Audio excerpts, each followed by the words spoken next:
Takže krásné ráno z Ostrova Palovan. Dneska to vlastně jsem už naposledy, že odpoledne odlítám na další ostrov.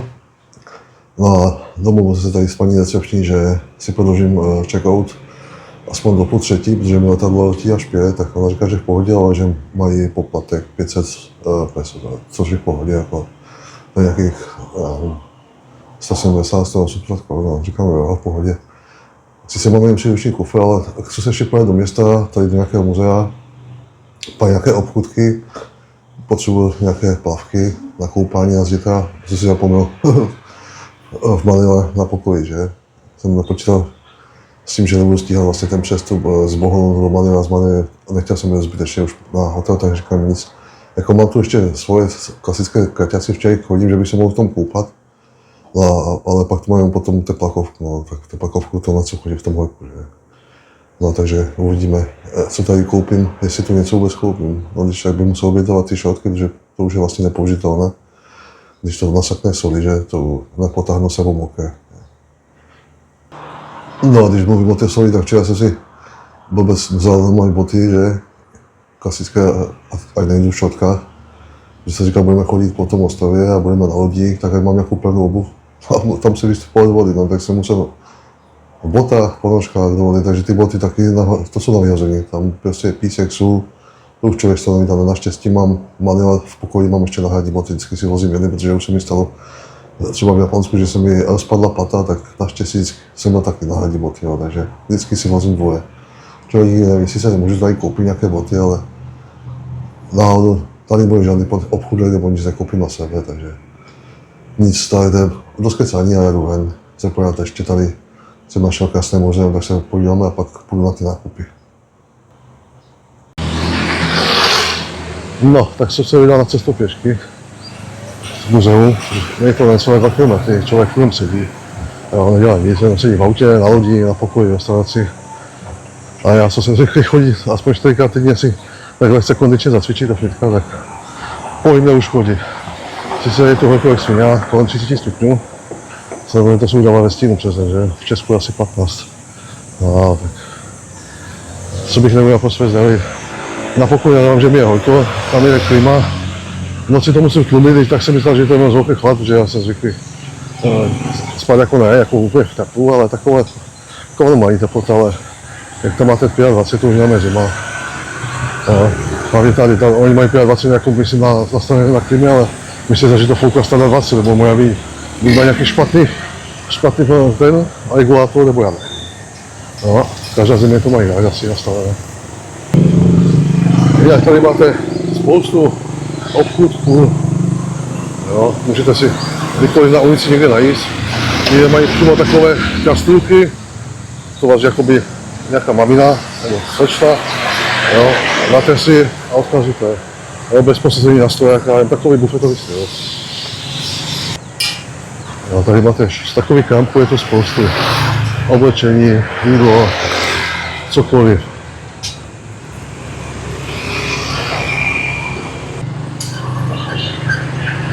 Takže tak. Jinak toho bych se tady taky všude, a co se týká bezpečnosti na silnicích, no pravidla jako neplatí taky, asi tady pro všechny, stopka není zeď. Podačaja taky nikdo neřeší, jezdí se všude, ale musíme na jednu stranu jako říct, že Filipínci jsou ohleduplní. No. Jsme kolikrát jeli s panem Žičem včera z toho výletu, nebo i na výlet, jeli jsme z vedlejší silnice a ti, co stali na hlavě, tak všichni nás pustili, když to bylo třeba zleva, zprava, prostě jsou ohleduplní řidiči, že ne jak někteří, že prostě jestli na vedlejší, jak pustím čeky, tam mají hodinu, ale když tady je ta silná doprava, hlavně ve špičkové hustota, tak bychom se nikam nedostali do vedlejší silnice, jo. To samé, když jsme se chtěli třeba otočit, tak celá doprava zastavila, v pohodě nás nechali otočit, úplně v klidu. To se mi jako líbí, jo, to je asi v jiných zemích je to takové běžné, jak to bylo Thajsko, Indie, Nepal. Tam prostě se jede hlava, nehlava, prostě tlačí se a nikomu si nestane, žádná nehoda. U nás sundat někde semafory, značky hlavní silnice, tak je asi spoustu nehod, jo, asi tak. Tak já pomalinku jdu k tomu muzeu, uvidíme se na místě. No, takže už se nacházíme před tady vojenským muzeem. Jo, více o historii toho muzea si čak načtěte na internetu. Název toho muzea tam máte, tak Já vám tam pustím k tým videím nějakou hudbu, tak si to akorát užijte tu prohlídku.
No, stopil jsem si na ulici od muzea tady pana Říče s tuktukem, ale ještě potom po cestě nabral dva kluky, takže to byla taková sdílená jízda, ale jako mi to bylo celkově směrem, kde jsem chtěl jel, tak to bylo v pohodě.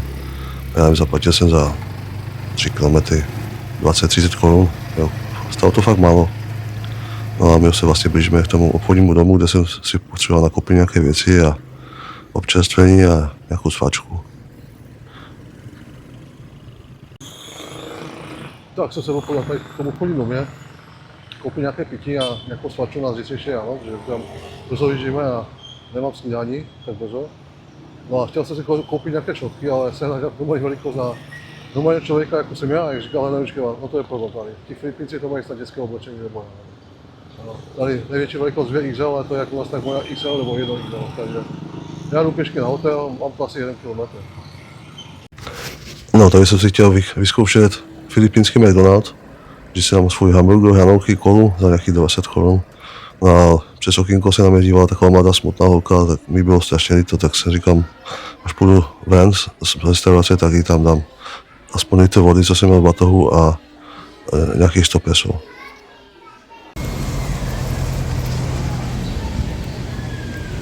Hello. for you. Okay, bye. No, tak já už jsem po obědě. Takové typicky filipínské restauraci. Nedělám si srandu. Samozřejmě každý to má McDonald's. A chtěl jsem ochutnat, jaké mají oni McDonald's, jaké mají ceny, tak ten burger, hamelky, kola a ketchup stále 26 korun. No a ta holčina vlastně, co se na mě dívala, co řekl, tak by tam nabízela furt nějaké dečky a kdyby bylo líto v tom horku, tak já jsem měl batou 2 litry vody a říkám, 1 litr klidně obětu, že já si pak koupím třeba na letiště, ještě tam mám nějaký Monster Energy, ať si trošku pamatuju, místo kávy. No tak si mi dám vlastně vodu a 100 pesos. A si říkal, že nic nechci. Jo. Já myslím, že každý dobrý skutek bude po zaslouze snad nepotrestán, ale já myslím, že vše se dobře obratí, když člověk někomu pomůže v nouzi. Takže já jdu na hotel, nabiju si telefon, jestli se zbavím a pak kolem půl třetí pojedu na letiště. Takže vás zdravím. Tady z letiště Palawan a dneska letím na ostrov Cebu. Tentokrát to nebude logická společnost Cebu Pacific Air, ale letím z Philippine Airlines. Byl by letovat asi 1,5 hodiny a je dobré, že na letišti budu mít transfer z hotelu, takže se nemusím starat. Takže se uvidíme na odletu, tak se na tím mějte. Já vás zdravím tady z letiště Palawan, já musím mít ten mikrofon pustit, protože tady to hlaštění je strašné a hučí tady ventilátory. Dneska mě čeká let ostrova Palawan na ostrov Cebu, tentokrát s leteckou společností Philippine Airlines, byl by letovat asi 1,5 hodiny. No a já jsem si s vámi ověřil, jak tady fungují taxiky, jo. Přijel jsem tuk-tukem za 150 pesos, což je 55 korun a když jsem tady přijížděl, minule vlastně, když jsem letěl vlastně z Manily, tak taxikář chtěl 500 pesos, což je nějakých 170-180 korun. Takže jde vidět, že i na cizincích umí někteří vydělávat, jo, takže asi tak. Ale dobrá zpráva je, že na letišti mě bude čekat majitel nebo nějaký zaměstnanec z hotelu, že mě odveze, takže se nemusím starat o odvoz, takže je to super. Tak jo, uvidíme se na odletu. No, takže my už se blížíme k letadlu našemu, společnosti Philippine Airlines. Jako mohl jsem taky letět s Cebu Pacific Air, jo, trošku jiný čas, ale mi to bylo celkem jedno, že to je trošku pozdější. Naštěstí na ubytování se domluvil na pozdějším check-outu, čili odlašení. No ale chtěl jsem si vyzkoušet vlastně jinou leteckou společnost, než je Cebu Pacific Air, ale vyzkoušel jsem si vlastně Philippine Airlines. A musím uznat, že jako jediná letecká společnost na Filipínách jsme odlítávali dřív, než byl plánovaný odlet. My jsme odlítávali nějak 17 hodin, no a my jsme 16:51 jsme se odlepili od země, což jako bylo super, že prostě boarding proběhl strašně rychle. Jo, všichni jsme byli v letadle, tak nebylo na co zbytečně čekat, tak prostě zavřeli se vrata, kapitán dostal povolení, vytadřili nás pushbackem a už jsme prostě letěli. Jo. Potom tam ještě vidíte, že jsme dostali takové menší očverstvení, nějakou vodu, nějaké šupinky. No, takže vás teďka nebudu zdržovat už dlouhým letem a přistáním, jako v minulém videu, tak vám tam na chvilku pustím hudbu a uvidíme se potom na ubytování.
No, my už se teďka blížíme pomalinku na letiště na ostrově Cebu z leteckého společnosti Philippine Airlines.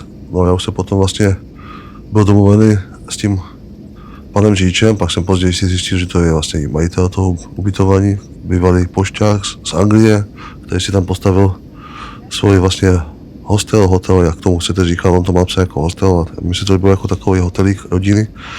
No a pan vlastně majitel a řidič čekal v autě, no a pro mě si na letiště přišel portier, nebo recepční, nevím, jakou pozici zastával v tom jeho vlastně hostel nebo hotelu.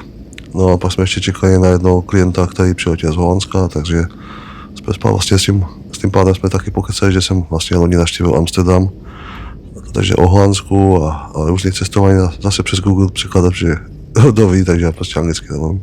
Ale vždycky se najde nějaká cesta, jak spolu komunikovat, což prostě se mi na cestování líbí, prostě kdo chce cestovat, najde způsoby, kdo nechce cestovat, hledá důvody a prostě svět je krásný a je potřeba cestovat, užívat si života. Takže za chvíľku už vlastně se uvidíme přímo na tom mojem hostelu, podle vlastně, já mám to přes Booking, jo, vlastně krásně, nevím, kde to postavil, ale prostě je to krásné vlastně ubytování.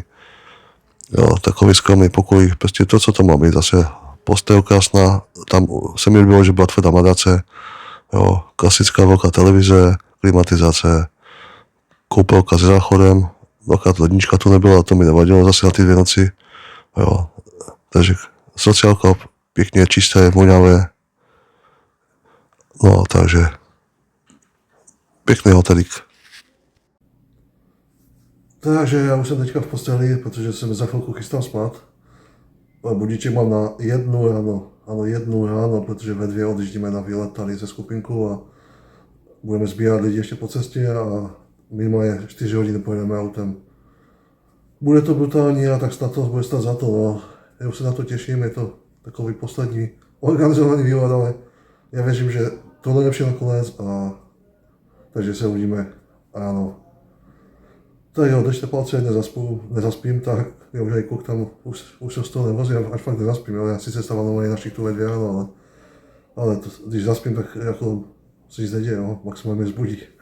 No ale tady mi ujedu a prostě je pozadí tu, že, takže nic, já už jdu spát, takže uvidíme se ráno a mějte se hezky a dobrou noc tady z ostrova Cebu na Filipínách. Čau. Takže dobré ráno. Ještě jsem uspali, je lekce po 1 hodině ráno. Ještě bych spal, večer se nemohu zaspat, tady ještě psi. A teď bych ještě spal. Ale nedá se nic dělat. Ve 2 vyjíždíme na výlet, takže dneska jdeme se podívat na žraloky. Snad nějaké uvidíme. Takže uvidíme se v autě, nebo na místě, já nevím, jestli budu spát. Takže krásné ráno po druhé, nacházíme se v části Cebu, která se jmenuje Oslo. Teďka jsme tady přijeli s celou 5člennou posádkou a máme tady pořadové číslo 93 a potom budeme se převlíkat do plavek, oblečeme si záchranné vesty a půjdeme na loď a půjdeme se šnorchlovat ze žraloky. Mám domluvené, že mám pronajmuté GoPro, takže potom budu mít záznam ani GoPro. Tak budeme čekat. Uvidíme se potom až po připlutí lodi a potom ten záznam z GoPro tady pak dám. No, tady už jsem si půjčil, od místních jsem si půjčil GoPročko. Já nevím, vycházelo to asi nějaké kolem 100 plus zapůjčení šnorchlu, takže to, jestli to bylo maximálně 150 korun, to byla pohodná cena. No, takže dostal jsem rychle zacvik, jak se ovládá GoPročko. Tady už jsme vlastně na lodi, jo, tam za mnou sedí celá zbytek naší skupiny, bylo tam 4 Japonci a 1 holka z amerického Chicaga.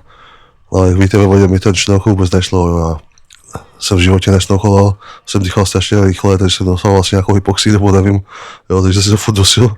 Nakonec jsem se potom ani na to kolikrát vyprdnul a už jsem prostě se velkrát potopil bez šnorchlu, takže akorát se dívejte a já to nebudu víc komentovat. Užívejte si šnorchlování s největším žralokem na světě, což je žralok velrybý nebo žralok obrovský, říkejte tomu, jak chcete, je to velice ohrožený druh zvířete na světě. 愛してるより愛してることを伝える言葉がないのはきっと言葉に頼らずあなたのことを抱きしめて愛伝えるためなのかな。あなたはいつも絶え間なく優しく包み込むような愛をくれる。あとどれくらいわがままを言えば僕は大人になれるかな。どれくらいの涙を生き返ってあなたはこの幸せを与えてくれたの。見当もつかないけど溢れてく想いと溢れられてく想いの天秤が水平線を隠すようにゆらゆらと揺れている。溢れられて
Takže my jsme se přemysleli ze šnorchování se žralokem na další část výletu a to je šnorchování se sardinkama a s želvama.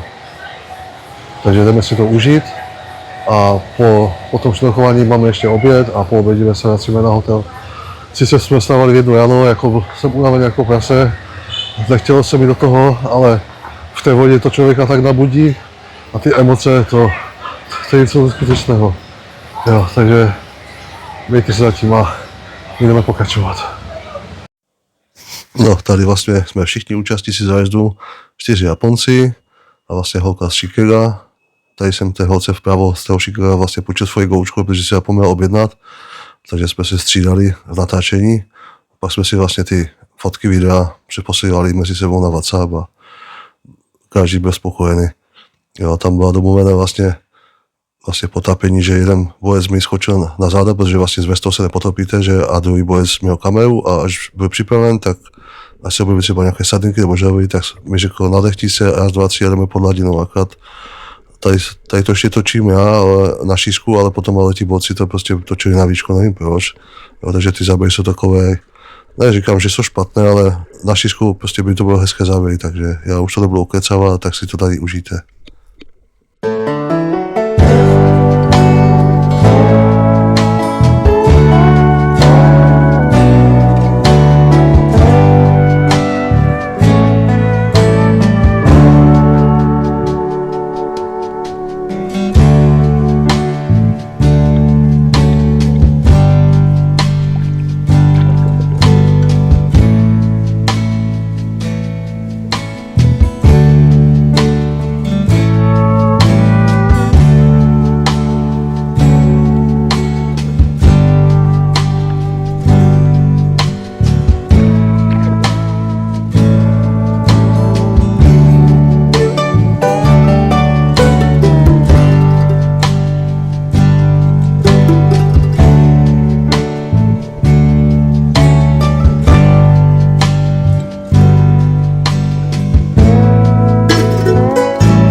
tady už jsem se vyblbil ve vodě, no a pak už jsme šli vlastně na oběd. Já jsem měl objednané mořské plody, jo, bylo to skvělé, měl jsem to z Ježí.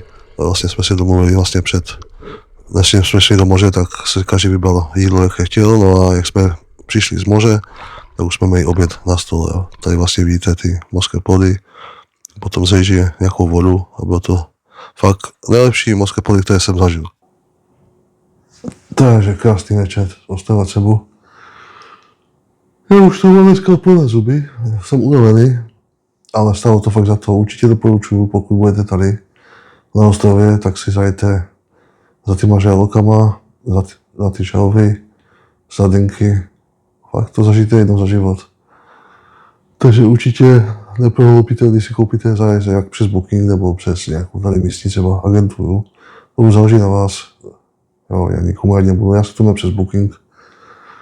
Jinak při večeři jsem tady potkal super pár z Polska, oni žijou někde ve Vroclavi, ale v současné době pracují někde v Nizozemsku, v Holandsku.